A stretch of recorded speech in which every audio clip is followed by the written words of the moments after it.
Oui, Royal Dream qui a le numéro 7, ne l'oublions pas. Il ne faut pas qu'il soit trop loin de la voiture pour pouvoir démarrer correctement.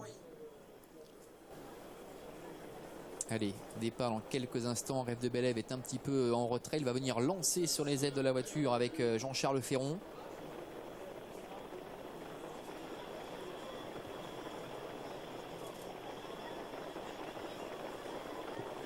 Oh, Royal Dream au galop. Ah. Incroyable, Royal Dream est au galop, numéro 7. Coup de théâtre, Royal Dream qui est au galop avant même que l'autostart ne libère les concurrents. C'est incroyable. Royal Dream hors course malheureusement avec Iceland qui a pris un bon départ avec Scala Bourbon également qui est en bonne position, le tenant du titre. Quaker Jet est troisième, Scala Bourbon étant dedans, Oyonnax qui est à l'extérieur et Naldanov qui a pris un départ canon et déjà au milieu du paquet. À l'arrière-garde se retrouve pour l'instant Revel Danama.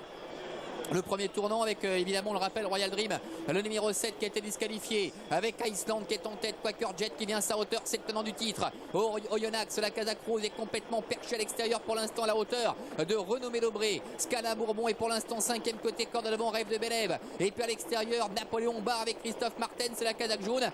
Précède encore Naldanov pour aborder bientôt le début de la ligne en face. Il n'y a pas de changement pour l'instant avec toujours Iceland qui est en tête mais qui tire et Napoléon Bar qui se retrouve le nez au vent à l'extérieur, en profite pour passer la vitesse supérieure maintenant avec Oyonnax qui est au centre. Quaker Jet, Scala Bourbon reste dans le sillage des premiers devant Rêve de Bélève, ainsi également que Naldanov qui pour l'instant est en 8-9e position. Franck Nivard qui commence quelque peu néanmoins à se décaler. Le tournant final avec Iceland en tête depuis le départ. Napoléon Bar est deuxième, troisième place pour le numéro 2 Scala Bourbon avec Oyonnax qui est quatrième. Naldanov qui essaie de contourner ses adversaires, qui est maintenant pratiquement à la hauteur de Quaker Jet, et Santa Rosa France qui n'a rien fait du parcours, qui est dans le sillage de Naldanov, qui va peut-être déboîter dans quelques instants. Sortie du tournant avec Iceland qui a l'avantage, qui tente de repartir. Scala Bourbon est dans la boîte avec à l'extérieur également Napoléon Bar et Quaker Jet maintenant qui est lancé avec Naldanov. La mini droite avec Iceland qui a l'avantage et Santa Rosa France qui l'a très fort maintenant à l'extérieur. 150 mètres des poteaux. Santa Rosa France qui l'a attaqué Quaker Jet. Quaker Jet, Santa Rosa France aux avant du poteau. Santa Rosa France sans doute devant Quaker Jet. Rêve de Bélève qui termine troisième et la quatrième place certainement pour le 14 Napoléon Bar. Magnifique ligne droite de Santa Rosa France qui vient gagner sur le fil à la fin sur un très bon parcours de numéro 5 Royal Dream, le lauréat de l'année dernière, qui lui est vraiment un très bien couru également. Et une troisième place fantastique parce qu'il a eu du mal à déboîter du numéro 1 Royal Dream qui a réussi à se sortir de la corde à 200 mètres du poteau pour venir prendre cette troisième place.